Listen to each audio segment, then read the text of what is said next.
नमस्कार प्रिय दर्शकों, हाजिर हूं मैं आज वक्री ग्रह से संबंधित एक बेहद ज्ञानवर्धक ज्योतिषीय कार्यक्रम लेकर। प्रिय दर्शकों, पूर्व में भी वक्री ग्रह के संबंध में मेरे कई सारे कार्यक्रम आपने देखे हैं, उन्हें आपने समझा भी है।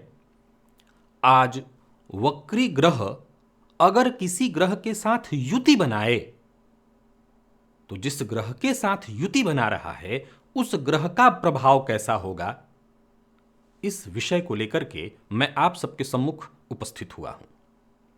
प्रिय दर्शकों, आज शुक्रवार का दिन है और शुक्रवार के दिन सवाल आपके जवाब हमारे कार्यक्रम को आप देखते रहे हैं, लेकिन एक ज्ञानवर्धक कार्यक्रम था, छोटा कार्यक्रम था और आज छोटा कार्यक्रम ही बनाने की इच्छा थी, सो मैं एक ज्योतिषीय कार्यक्रम लेकर के आप सबके सम्मुख उपस्थित हो गया।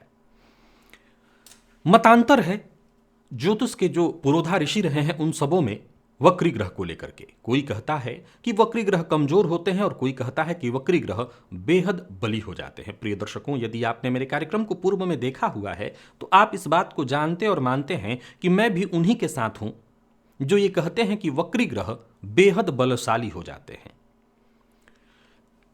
वक्री ग्रह के संबंध में उत्तर कालामृत के रचयिता जो बातें कहते हैं वो काफी सटीक और समझने योग्य लगती है। उनकी बातों को समझना बेहद आसान भी है और वो घटित भी होता प्रतीत होता है।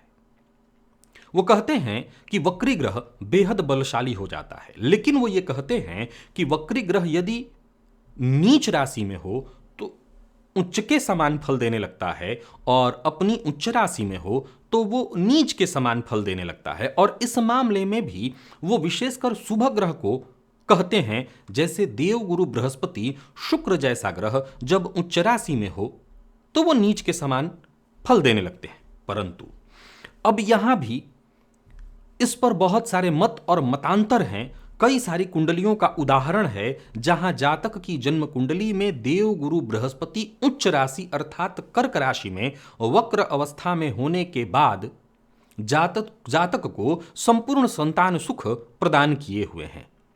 इस बारे में मेरे कार्यक्रमों में मैंने कई बार बताया कि अगर मेष लग्न की कुंडली है और मेष लग्न की कुंडली में यानी जहां देवगुरु बृहस्पति कारक हैं, मैं एक देवगुरु का उदाहरण ले रहा हूं, आप सबको समझ लीजिए कि देवगुरु जहां कारक हैं वहां उनका उच्च राशि में वक्री होना उतना खराब नहीं और उनके कारकत्व से संबंधित चीजें जातक को अवश्य प्राप्त होंगी।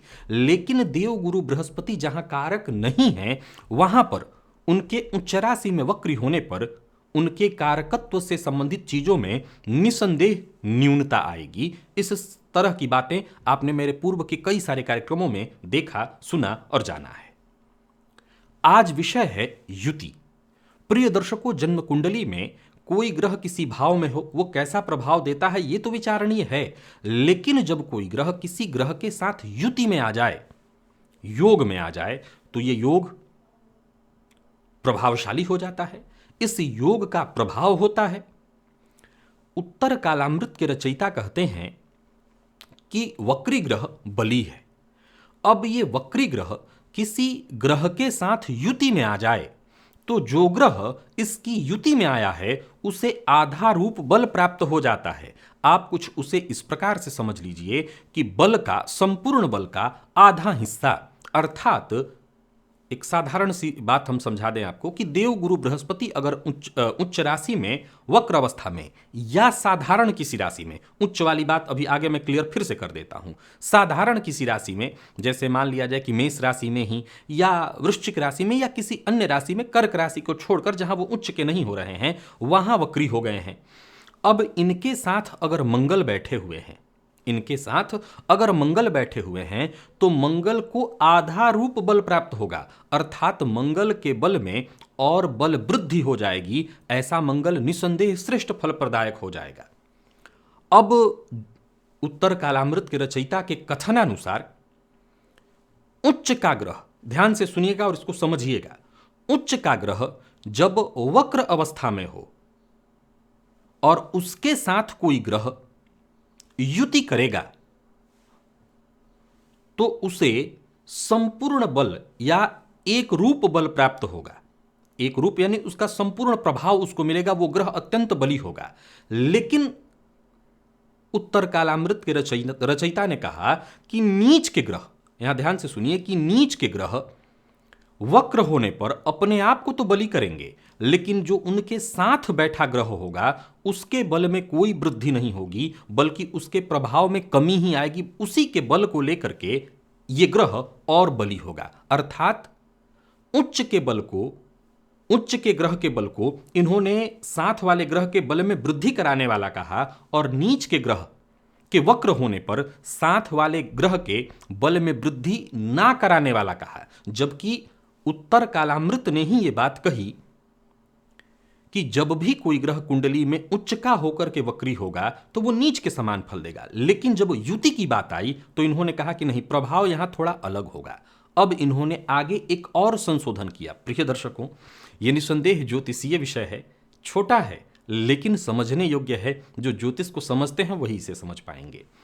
आगे इन्होंने थोड़ा संशोधन किया और कहा कि यदि कोई ग्रह जन्म कुंडली में वक्र अवस्था में हो और किसी के साथ युति में हो, अब जिसके साथ युति में है, अगर वो ग्रह वक्री ग्रह का नैसर्गिक मित्र है, तब तो उसके बल में निसंदेह बहुत बल ज्यादा उसके अंदर बढ़ेगा।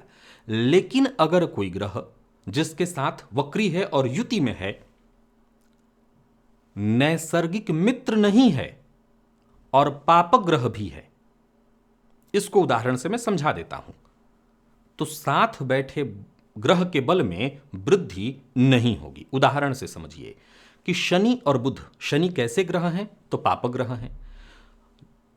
उत्तर कालामृत के रचयिता ने कहा कि शनि अगर जन्म कुंडली में वक्री हो जाएं और बुध के साथ बैठे हों तो शनि और बुध नैसर्गिक मित्र हैं। तो ये दोनों एक साथ होने पर शनि के पापक ग्रह होने पर भी बुध के बल में वृद्धि होगी। लेकिन शनि और सूर्य एक साथ हो जाएं या शनि के साथ चंद्रमा हो जाएं, शनि के साथ मंगल हो जाएं, तो ये दोनों नैसर्गिक मित्र नहीं हैं। तो वक्र अवस्था में इनके बल में, यानी मंगल के बल में, चंद्रमा के बल में, सूर्य के बल में शनि कोई वृद्धि नहीं करेंगे, वरन न्यूनता या कमी लाएंगे।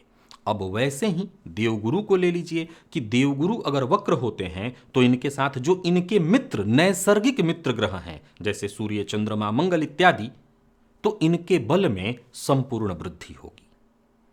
आशा करता हूं ये छोटा परंतु ज्योतिषीय जो मेरा विषय था, ग्रह की युति वक्री ग्रह के साथ, आप सबों ने समझा होगा। बिना बोर्ड के समझाने का मैंने प्रयत्न इसलिए किया क्योंकि अब ज़्यादातर लोग इतना सारा कार्यक्रम देख चुके हैं कि बिना बोर्ड के भी वो मेरे विषयों को समझ सकते हैं। तो आज के विषय को आप, आशा करता हूं, भली भांति समझ लिए होंगे अपनी जन्म कुंडली को खोलकर। और जब आप इस विषय को वहां समझने का प्रयत्न करेंगे तो एक साधारण शब्दों में, मैं अगर गंभीरता से आपको बहुत समझ नहीं आ रहा तब भी आप उच्च नीच को भूल जाइए। उससे आप कंफ्यूज्ड अगर हो रहे हैं, संशय में जा रहे हैं, तो बस इतना याद रखिए कि सामान्यतया वक्री ग्रह जिस ग्रह के साथ होगा उस ग्रह के बल में वृद्धि करेगा। लेकिन अगर वो ग्रह उसका नैसर्गिक मित्र हुआ तो उसके बल में वृद्धि ज्यादा होगी। नैसर्गिक मित्र नहीं हुआ तो बल में वृद्धि ना के बराबर या शून्य होगी, वो कहते हैं शून्य होगी। बस इतना ही मूल विषय था। उच्च नीच को हटा देंगे तो ये बात आप आसानी से समझ लेंगे, और उच्च नीच के होने से थोड़ा सा आपको संशय होगा। जो ज्योतिष को समझते हैं वही से आसानी से समझ सकेंगे। आज के लिए बस इतना ही, इजाजत दीजिए, पुनः मुलाकात होगी। तब तक के लिए नमस्कार।